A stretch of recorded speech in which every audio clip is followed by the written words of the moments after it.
lost an empire only to win it back in one of history's greatest comebacks. Discover the incredible story of Humayun.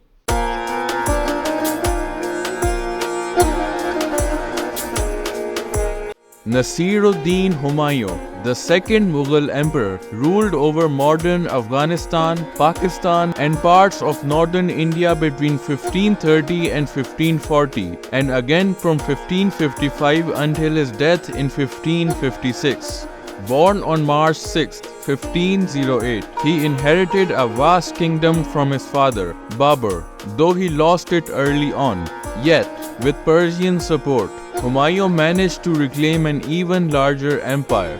Humayun ascended the throne in 1530 after Babur's death. He was just 22 years old, and his inexperience in ruling became apparent.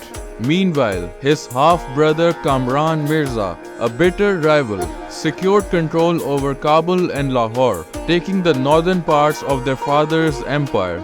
Despite being an emperor, Humayun faced a significant challenge. He lost his Indian territories to the Afghan Sultan, Sher Shah Suri, but after a decade, with the aid of the Persians, he made a comeback and regained his lost territories. His return from Persia wasn't just about military success, it marked a cultural shift. Persian noblemen accompanied him back to India, and their presence brought a profound influence on the Mughal court. Persian art, architecture, language, and literature started to overshadow the dynasty's Central Asian roots. During his short but impactful reign, Humayun expanded the Mughal Empire further, leaving behind a legacy that his son, Akbar, would build upon to create one of the greatest empires in Indian history.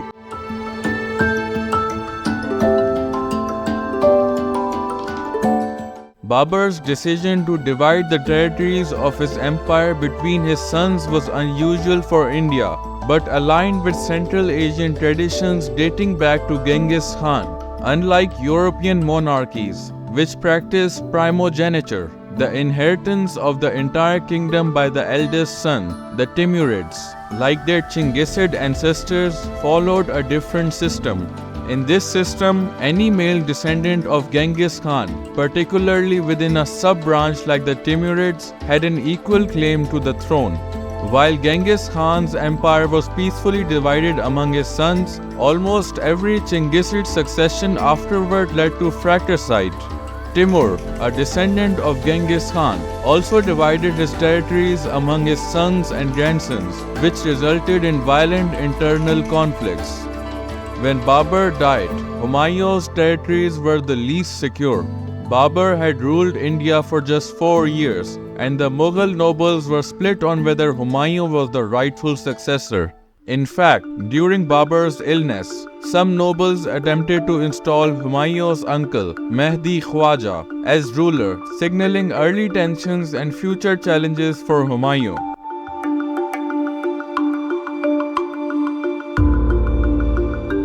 Humayun's sister, Gulbadan Begum, wrote about him in her biography, the Humayun-Nama, describing him as a forgiving and lenient ruler.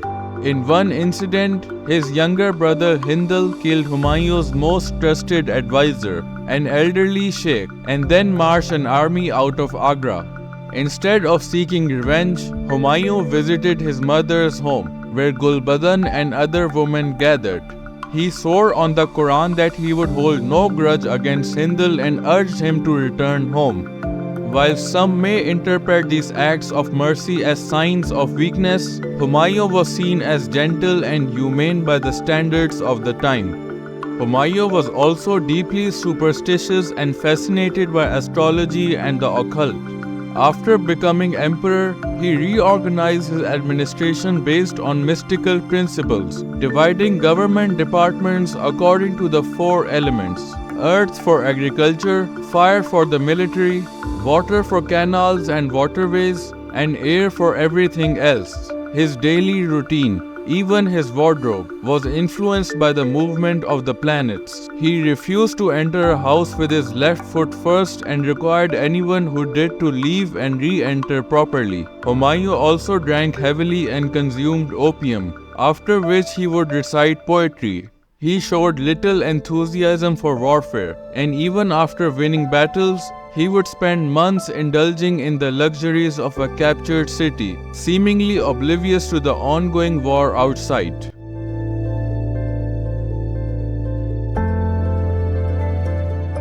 Upon ascending to the throne, Humayun faced two significant rivals who eyed his territories, Sultan Bahadur of Gujarat in the southwest and Sher Shah Suri, also known as Sher Khan, settled along the river Ganges in Bihar to the east.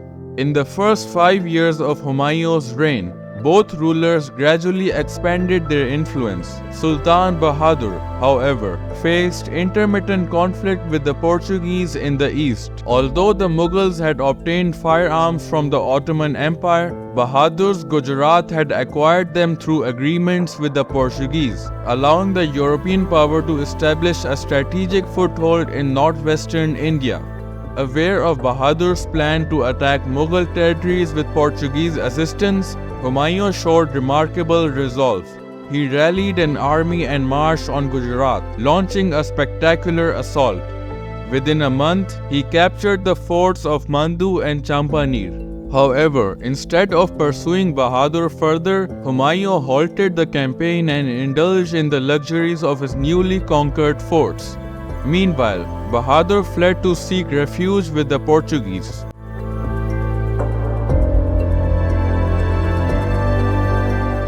While Humayun was occupied in Gujarat, Sher Shah saw an opportunity to seize Agra.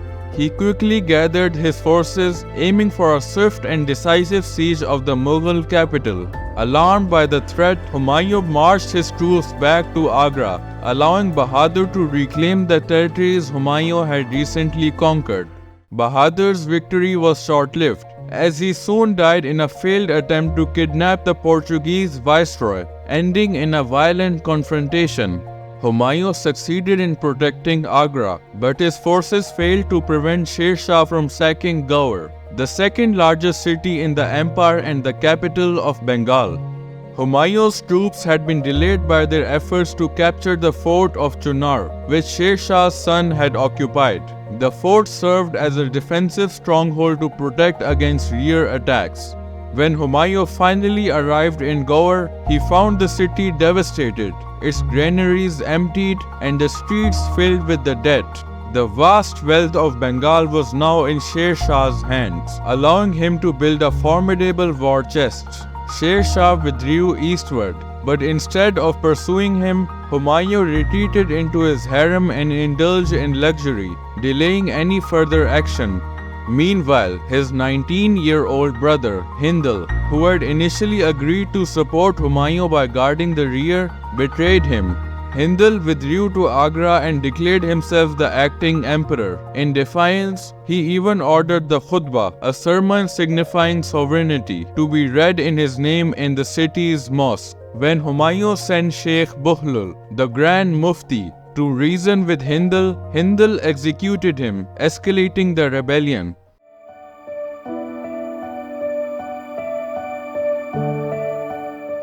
As Hindal withdrew his forces, Sher Shah quickly reclaimed strategic positions.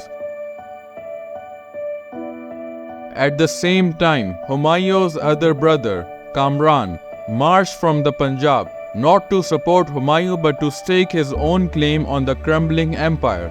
Kamran struck a deal with Hindal, promising him a share in the empire once Humayun was deposed. On the banks of the Ganges near Benares, Humayun and Sher Shah met in battle at Chausa. Both sides dug in, with the Mughal artillery becoming immobilized. In an effort to resolve the conflict, Humayun engaged in diplomacy, sending Muhammad Aziz as his envoy. The two leaders agreed that Sher Shah would rule over Bengal and Bihar, but only as provinces granted by Humayun. This arrangement allowed both sides to save face. They agreed that Humayun's troops would charge Sher Shah's forces, who would then feign retreat to maintain the illusion of defeat. However, once Humayun's forces made their charge and Sher Shah's troops pretended to retreat, the Mughal soldiers relaxed, returning to their trenches without properly guarding their camp. Sensing their vulnerability, Sher Shah broke the agreement. That night, his forces attacked the Mughal camp, catching them off guard. Most of Humayun's troops were slaughtered in their sleep. Humayun himself barely escaped, swimming across the Ganges using an air-filled water skin and eventually returning to Agra in defeat.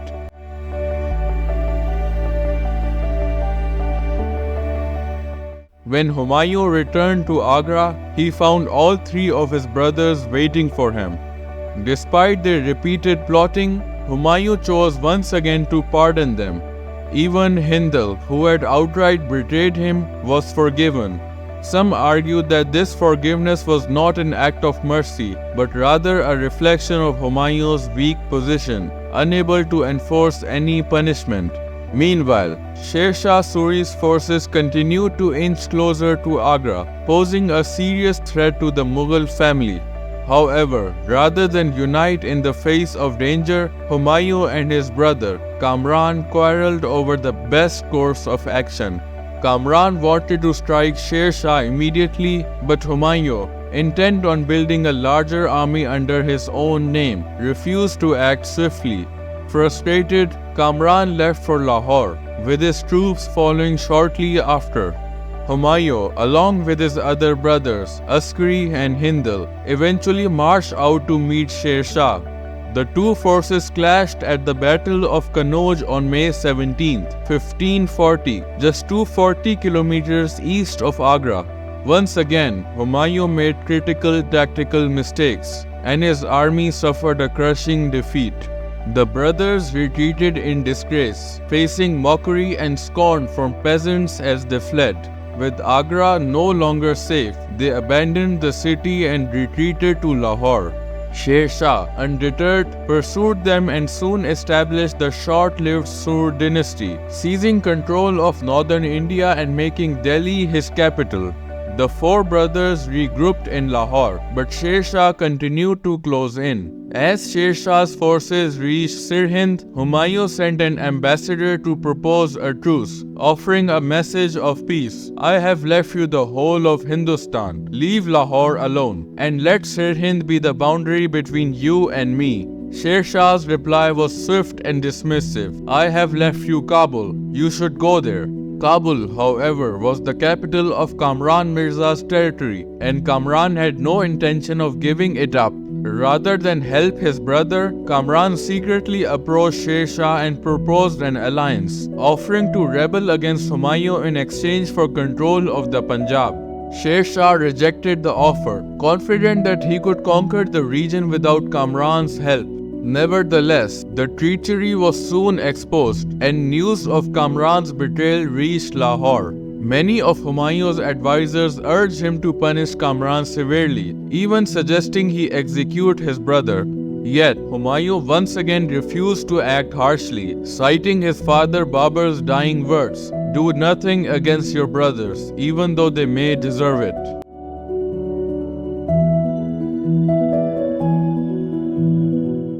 Humayun realized that it would be prudent to withdraw even further, requesting his brothers to join him as he retreated into Sindh. Although Hindal, who had previously been rebellious, now remained loyal, Kamran and Askari chose a different path. They abandoned Humayun, heading to Kabul, where they hoped to find peace, thus marking a definitive fracture within the family. Humayun sought support from the Amir of Sindh, Hussain, a man he had appointed and who therefore owed him allegiance. However, Hussain recognized that taking up arms against Sher Shah would result in disaster, so he politely declined all of Humayun's requests for military aid. While in Sindh, Humayun met and married Hamida, who would later become the mother of Akbar on August 21, 1541.